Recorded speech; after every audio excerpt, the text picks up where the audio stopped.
I woke up coughing up my lungs, like my lungs tried to extricate themselves.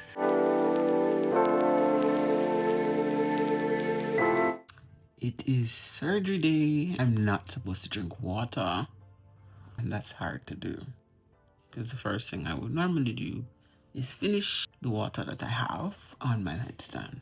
This is surgery day, and yeah, I'm a little nervous. They moved up the surgery time because apparently the doctor's schedule went a little better than they expected. So I am about to head out and get this over with. Now, I just wanted to share some quick things before going into the surgery.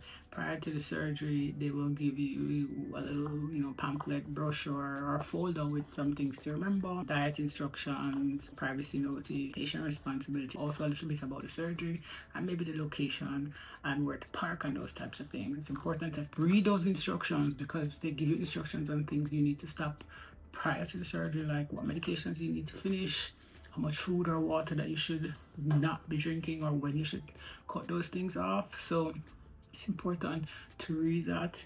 I'm going to follow up with some tools that have been helping me in this in-between period while I wait for the surgery, and some of the tools that I'm going to be using post-op to help me move around and try and regain some independence. But for now, we're heading into surgery. I'll see you guys afterwards. I also wanted to share that prior to surgery, they're going to tell you what to wear. You should wear loose-fitting clothing so that they're going to put your foot in a boot or splint, and you tackle to do that, and it just needs to be easy to get off and on. Don't worry about the top. This is the fit for going into surgery. So here I am in a pre-op room where I met the doctors and nurses that were going to be working on me. And then they got me prepped by setting up my IV and then wheeled me into the operating room where I went night-night fast.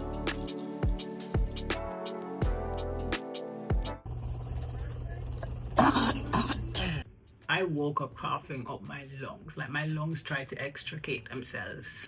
Turns out that I had bronchial spasms when they were trying to remove the intubation tube. So I woke up with the whole of my chest on fire. My throat, a hot mess, and I could not drink enough water. That was some good sleep. My foot hurts. Oddly. But then I also had extreme pain at incision, like my foot was on fire.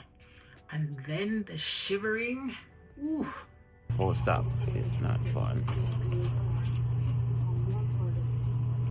It felt like being in -degree weather in the snow without clothes, because I've never felt that kind of shivering. I've never had that kind of shivering in my life. It's coffee. It's not fun. My foot is on fire though. That was post-op. It was a pretty simple procedure. The surgeon said that he'd have to make an incision much further up my calf than he thought he would have. He said it was pretty shredded, but it was done pretty well. They were okay with the results. It was a success and sent me home.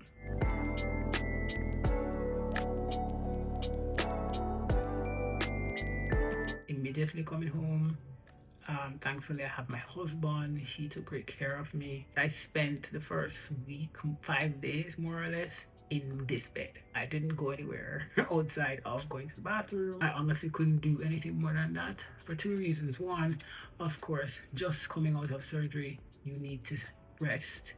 And two, the fatigue was unreal. It reminded me of COVID fatigue, the kind of out of breath kind of fatigue where the least movement would just have me breathing really hard. It was the same here. Just moving around in general was just hard. Immediately post-op, they give you instructions, and it's important for you to follow those instructions.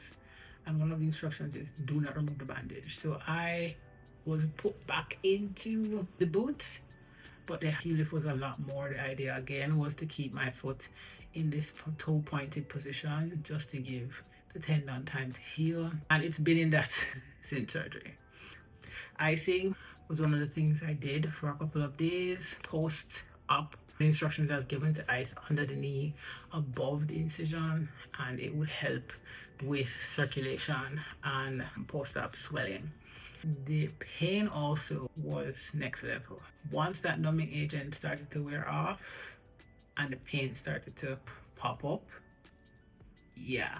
So I was on the pain meds for the first 4 or 5 days.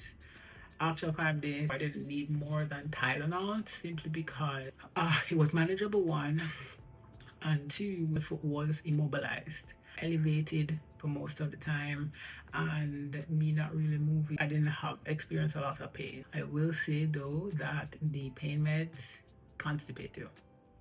The pain meds make it hard to go, so it was important for me to be hydrated, and by that I mean drinking more water than I was accustomed to, and eating prunes. Prunes is always a good thing, but prunes definitely helped here. Other thing was the pain only popped up at night, and you were taking the pain meds every couple of hours. After the third and fourth night, I only took it before going to bed. Because what would end up happening is that it would wear off, and then I would wake up in the middle of the night and then have trouble going back to sleep unless I took the pain medication. So it was important for me to manage that, because it wasn't regular pain medication. It's the kind you can get hooked on, but for me, I did not like the feeling of it. So after 5 days, 4 or 5 days, I came off of it. Around day 4 or 5, that nerve block starts to wear off, so I could wiggle my toes, and the sensation didn't come back all at once. It kind of just seeped in, that feeling back in my toes, and then my husband had to be checking to make sure that I was getting enough blood perfusion through the foot and that the bandage wasn't too tight. So we had to check that every couple of days, even though, because I could not feel my toes. Even though I could wiggle them, it took some time for a full sensation to come back. I made sure to eat, took all my meals in bed. This is where that meal prep prior to surgery came in clutch, because the husband only had to reheat soup or stew and bring it. I had breakfast also prepped, so he just warmed that up, brought that.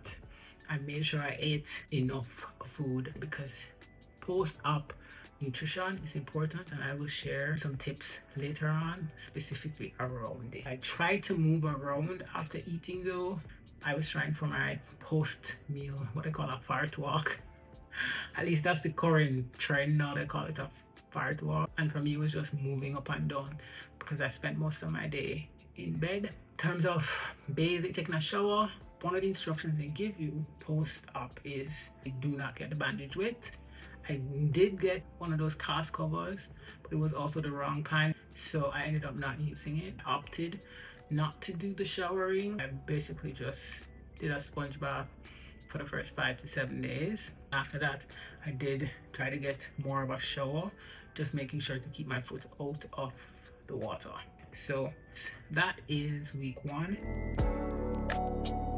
Anywhere between day 8 and day 10, I did try to move further than the bedroom. I went downstairs a few times. After a week, I did make it to my front porch just to sit out and catch the sun on my skin and some fresh air. I was still kind of winded, but I was getting better as far as managing breathing and energy. One thing I tried to do was make my bed. This is from me making my bed. And what would usually take me 10 minutes took me a solid 25. Because trying to maintain balance on these things on one leg, because I'm putting no weight whatsoever on the other leg. Yeah. So, bear that in mind.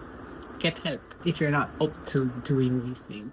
I also developed a rash along my upper thigh, only on this leg, on the injured leg. Still not sure what caused it, but I suspect it's from dry skin, because this whole thing has dehydrated me, and I've not been drinking as much water in week 2 as I was the first couple of days. So it was a reminder to keep drinking water. That rash kind of went away once I got an itch cream for it. I did get an anti-itch cream, which helped.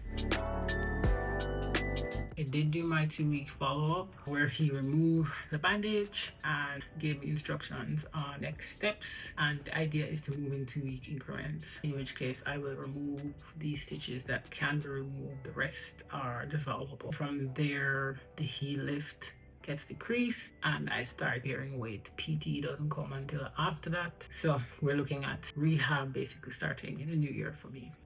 So there we have it. That's week 1 and 2 post up.